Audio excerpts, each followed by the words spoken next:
싶은 말씀.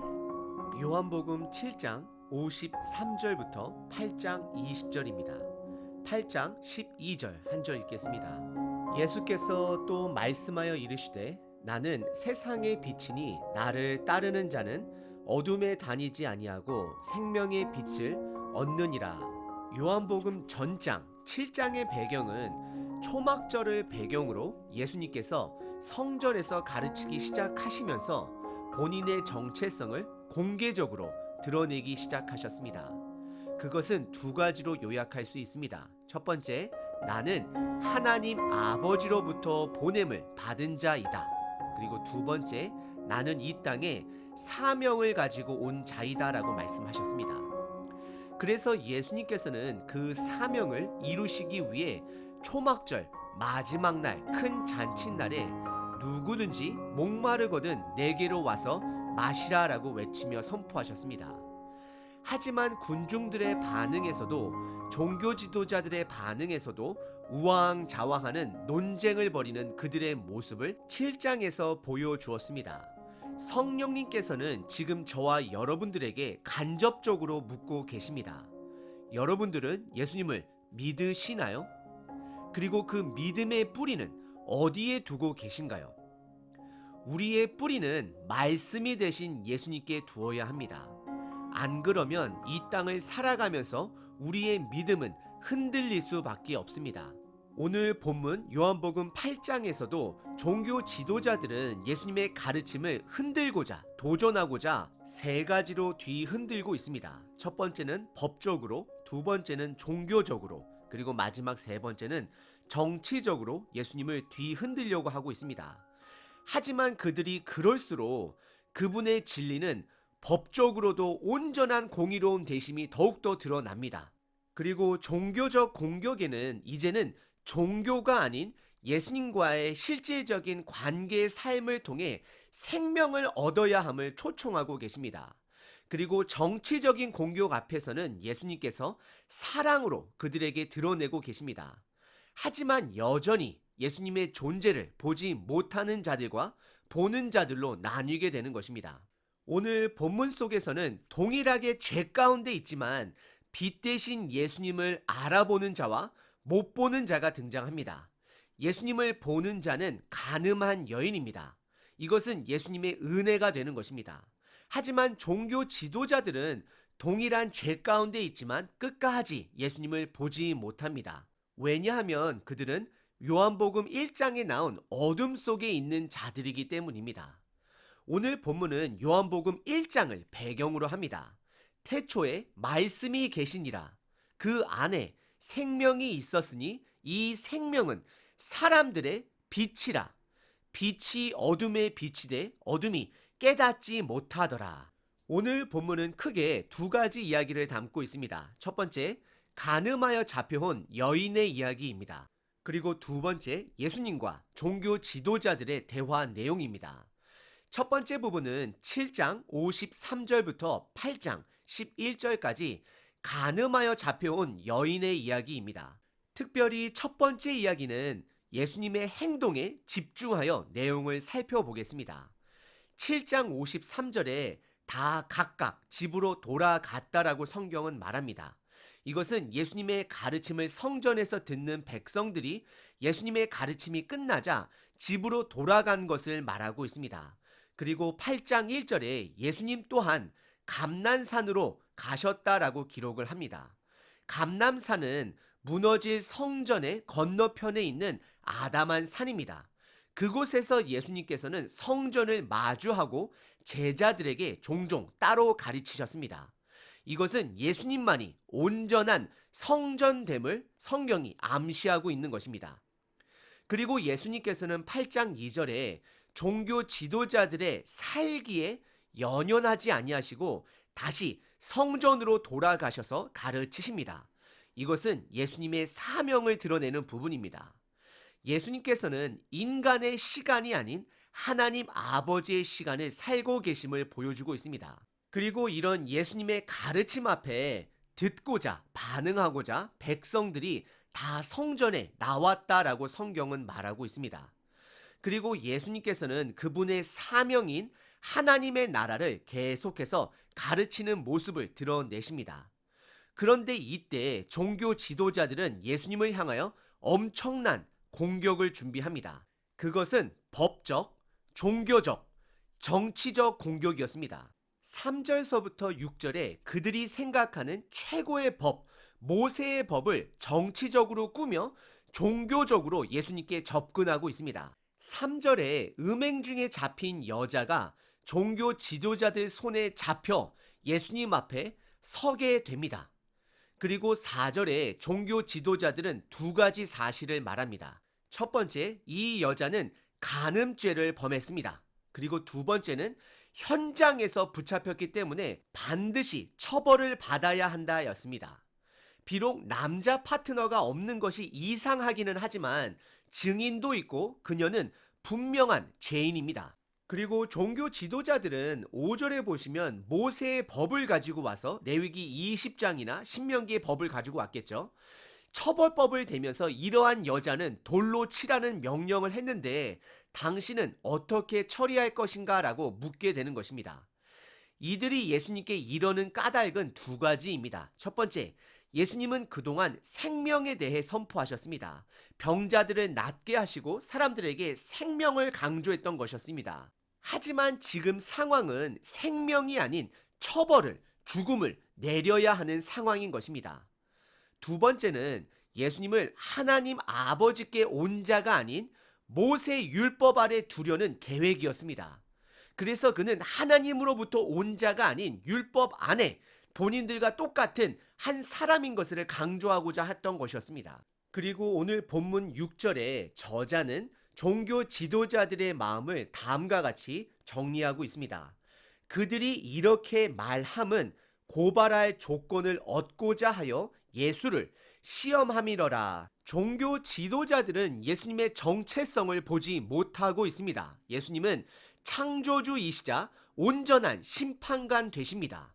그래서 비록 이들은 예수님을 테스트하러 왔지만 이 일로 인하여 예수님의 정체성은 더욱더 하나님이 보내신 온전한 심판관 되심이 더 드러나게 되는 것입니다. 그럼 예수님이 이런 종교자들이 설치해 놓은 덫에 어떻게 반응하는지 살펴보도록 하겠습니다. 특별히 예수님의 행동에 집중하셔야 합니다. 6절 끝부분에 보시면 예수님께서 몸을 굽히사 손가락으로 땅에 쓰신다 말씀하십니다. 저자는 예수님이 쓰신 글이 아닌 예수님의 행동에 집중하고 있음을 우리는 깨달아야 합니다. 몸을 굽히시고 손가락으로 땅에 쓰는 것입니다. 그리고 7절에 몸을 일으키시면서 죄 없는 자가 먼저 돌로 치라 명령하십니다. 그리고 또다시 8절에 보시면 몸을 굽혀 손가락으로 땅에 또 쓰십니다. 그리고 이어지는 구절에 사람들의 반응을 다음과 같이 기록하고 있습니다. 그들이 이 말씀을 듣고 양심의 가책을 느껴 어른으로 시작하여 높은 사람들로부터 시작하여 젊은이까지 하나씩 하나씩 나아가고 오직 예수와 그 가운데 섰는 여자만 남았더라 라고 말씀하고 있습니다. 구절의 결론은 우리에게 두 가지를 말해줍니다. 첫 번째, 모든 사람은 죄인이다. 두 번째, 하지만 죄 없는 한 사람이 남았음을 보여주고 있습니다. 그분은 바로 예수님이십니다. 결국 한 죄인과 죄 없는 예수님만 남게 된 것입니다. 그리고 10절에 예수님은 주변에 아무도 남아있지 않았음을 그녀에게 질문함으로 확인시켜 주십니다. 정말로 예수님 젠틀맨이십니다. 10절입니다. 예수께서 일어나 여자 외에 아무도 없는 것을 보시고 이르시되 여자여 너를 고발하던 그들이 어디 있느냐 너를 정죄한 자가 없느냐라고 그녀에게 묻고 계십니다. 그리고 예수님께서는 11절에 두 가지를 그녀에게 말씀해 주십니다. 첫 번째, 나도 너를 죄인이다라고 정죄하지 않는다. 그리고 두 번째는 다시는 죄를 범하지 말라였습니다. 11절입니다. 대답하되 주여 없나이다. 예수께서 이르시되 나도 너를 정죄하지 아니하노니 가서 다시는 죄를 범하지 말라 말씀하십니다. 우리는 예수님의 행동에서 예수님의 세 가지 정체성을 확인할 수 있습니다. 첫 번째, 예수님은 모세 위에 계신 법을 제정하신 하나님 되심을 드러내십니다. 우리들은 예수님께서 쓰신 그 손가락으로 쓰신 내용을 궁금해 할 수 있지만 성경은 그 글에 집중하는 것이 아니라 그 행동에, 예수님의 손가락적인 행동에 집중하고 있습니다. 그래서 어떤 사람들은 10계명 중에 하나를 적었을 것이다 라고 추측을 하기도 합니다. 하지만 저자는 예수님이 쓰신 글 내용이 아닌 예수님의 행동에 집중해야 함을 보여주고 있습니다. 이것은 출애굽기 31장 18절, 신명기 9장 10절, 그리고 다른 구절에서도 보시게 되면 하나님께서 직접 10계명을 써주신 내용의 표현이 나옵니다. 한글 번역에서는 원어에서 사용한 손가락이라는 단어를 쓰기에 조금 모했는지 친히 하나님께서 쓰셨다, 하나님의 손으로 쓰셨다라고 표현했습니다. 하지만 원어는 에스바로서 분명한 손가락으로 사용하고 있습니다. 그래서 예수님께서는 땅에 손가락을 쓰시면서 본인을 모세의 율법보다 위에 계신 하나님, 즉 말씀을 직접 주시는, 법을 직접 주시는, 새로운 계명을 주시는 하나님으로서 드러내고 계시는 것입니다. 그리고 두 번째, 예수님의 정체성은 종교적인 사람이 아닌 사랑이심을 드러내십니다. 아마도 이 여인은 온몸이 벌거벗은 상태였을 것입니다. 그래서 예수님은 이 여인을 죄인으로 취급하기 이전에 사람으로서, 한 사람으로서 그 여인의 수치심을 덮어주기 위해 땅에 글을 적으심으로 사람들로 하여금 여인이 아닌 본인에게 집중하게 하시고 죄 있는 자가 먼저 돌로 치라 말씀하시며 모든 사람들을 물러가게 하셨습니다. 이것은 그 여인의 수치심을 덮어주신 것입니다. 예수님은 종교인이 아닌 사랑이십니다. 그리고 세 번째 예수님의 정체성은 바로 죄가 없는 온전한 심판자 되심을 드러내고 계십니다. 죄 있는 자가 심판하는 이 땅의 법과는 다르게 죄 없는 자가 심판하시는 온전한 공의를 이루시는 분이심을 드러내고 계십니다. 예수님은 죄 없는 자가 먼저 돌로 치라 말씀하셨습니다. 그리고 여인 외에는 예수님 한 사람만이 그 자리에 서게 됩니다. 이것은 예수님께서 죄가 없는 분이심을 성경이 드러내고 있는 것입니다. 그리고 예수님은 여인을 변호하셨지만 엄밀히 말하자면 예수님은 그 여자의 편이 아닙니다. 예수님께서는 그녀가 죄가 없다라고 말씀하지 않으셨습니다. 오히려 그녀가 죄가 있음을 드러내셨지만 정죄하지 아니하시고 다시는 죄를 짓지 말라 말씀하십니다. 오늘 본문의 첫 번째 부분은 종교 지도자들이 예수님을 가늠하다 잡힌 여인을 갖고 공격하는 내용이었습니다. 이런 공격 속에서도 예수님께서는 본인의 정체성을 하나님과 하나 되심을, 사랑 되심을, 그리고 죄 없는 온전한 심판자 되심을 드러내셨습니다. 그리고 오늘 본문의 두 번째 부분은 종교 지도자들과의 대화 내용입니다. 8장 12절서부터 20절입니다. 예수님은 12절에 본인의 정체성을 다음과 같이 선포하십니다. 예수께서 또 말씀하여 이르시되 나는 세상의 빛이니 나를 따르는 자는 어둠에 다니지 아니하고 생명의 빛을 얻느니라 라고 말씀하십니다.